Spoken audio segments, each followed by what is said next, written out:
Hello, welcome back. If you're new here, my name is Douglas Johnson, and I am a yoga teacher at the advanced 500-hour level. I'm also an ordained minister, a musician and kirtan artist, amongst other things. Today, I wanted to speak a little bit about how curiosity saved the soul. But before I get into today's talk, I do want to thank the community who make these talks possible without a paywall, which is my patrons over on Patreon. If you'd like to join that community, check out the links below. You can also help out by leaving a one-time tip or by liking, subscribing, sharing, and commenting. All those things do help out, and I really could use your help. Okay, so curiosity saved the soul. I've had several conversations with clients of mine recently who have come to me, and it's not uncommon. It's something that happens all the time. They come and they're like, I feel this way or I feel that way. What should I do about it? And I understand this. As human beings, we all have a preferred way to feel. And I gave a talk a few weeks back here on YouTube, you can check it out, about feelings, and can we trust our feelings? Can we use them as a guide in spirituality? But today I wanted to talk from a little different angle, which is being curious about what's going on here, and that includes your feelings. I find that in order to really progress spiritually and to break through certain barriers, if you will, we need to be really curious. And sometimes this even means putting aside spiritual teachings, because sometimes what can happen is a spiritual concept will enter our mind, and then we try and view everything through that spiritual concept. So I believe it was Carl Jung who said that religion is a defense against a religious experience. And what I feel he was talking about is, again, if I take it for granted that karma is real, if I take it for granted that reincarnation is real, if I take it for granted that I'm going to heaven or to hell, if I have all these concepts, then it can actually interfere with awareness. And that's really, to me, what spirituality is ultimately about, our true nature, which is pure, undifferentiated awareness, ultimately. So, in my experience, awareness is like the sun or like light. And what you can think of we're trying to do with spirituality is to bring light to the dark places. So the dark places are the things we don't want to look at, the things that we find unpleasant. And so we don't look at them. What do we do instead? We go for a beer. We go for a run. We call a friend. We watch television. We eat too much. We have a million ways that we can try and avoid looking at, meaning feeling, what we're actually feeling. So a big step, and it's not really a step that you take once. I find that even advanced clients of mine who have quite a advanced level of spirituality, they still will fall prey to this, and myself too, that there'll be certain things that we welcome, certain things that we're curious about, but then there are other things that we're just like, oh, I don't like that, I don't feel that, what do I do about that? And again, this is where people come to me, they're like, what do I do about this? I'm feeling this, what do I do about this? So the point I want to make in today's talk is curiosity is so valuable.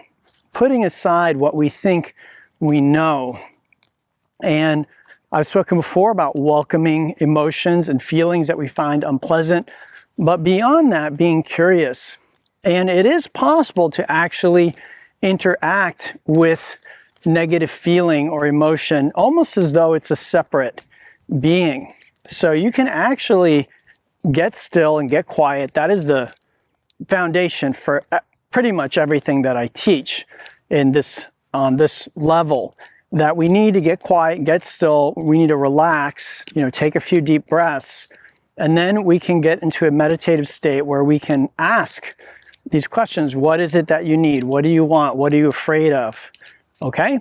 And you may get an answer in some form or another.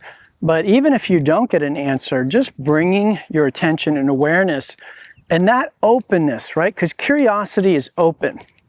Curiosity doesn't already have the answers. And that's really the important point, is we so often think we have the answers. And I forget the person that said this, but they said we can't learn something we think we already know.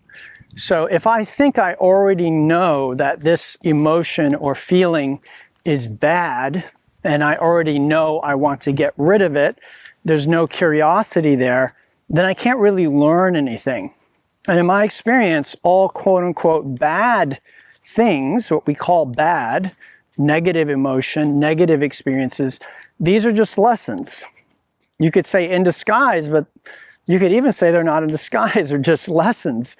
And so being curious rather than deciding, this is negative and I just need to get through it or get over it or change it in some way. This ties into manifestation as well, which is something I've been very interested in lately, in that manifestation talks a lot about you can interpret an experience however you want. So, you get a flat tire, you can interpret that in a negative way, but you could also interpret it in a positive way. Oh, I got the flat tire, so maybe I actually avoided a huge accident I would have got into later had I been on the road, but this flat tire saved me. And the truth is, we'll never know whether that's true or not, but that is an option for us to think in those terms. This is somehow, I don't know how, going to actually lead to a positive outcome in the end, okay? So I just wanted to briefly talk about that and encourage you to bring curiosity to those feelings and emotions that you consider negative, the ones that you want to get rid of. So the next time you're not feeling so hot, what I encourage you to do is get still, get quiet, welcome the emotions, the sensations in, and be curious about it. Where do I feel this? Is it a pulsation? Is it a sharp pain? How big is it? Does it extend beyond my body? If it had a color, what would that color be? If I ask it a question, does it answer? Is there an intuitive sense of what this thing wants or needs? Okay? So these are just some of the prompts that you can use. But my experience is very, very powerful and really a great way to move beyond the knee-jerk experience of the ego that's like, I don't like this, how do I get rid of it? Okay, that's sort of the default response of the ego. I don't like the way this feels, how do I get rid of it, right? So I think with advanced spirituality, we need to move into a different way of looking at it. I don't like the way this feels, so I need to get curious about what's going on. I need to start investigating, right? All right, everyone, I hope, as always, this was helpful. If it was, please help me out. Like, subscribe, comment, share. And these are rough times for people like me. So if you can, please help support financially as well, dropping a tip and maybe becoming a patron on Patreon. Until next time, everyone, thank you, namaste, and have a great day.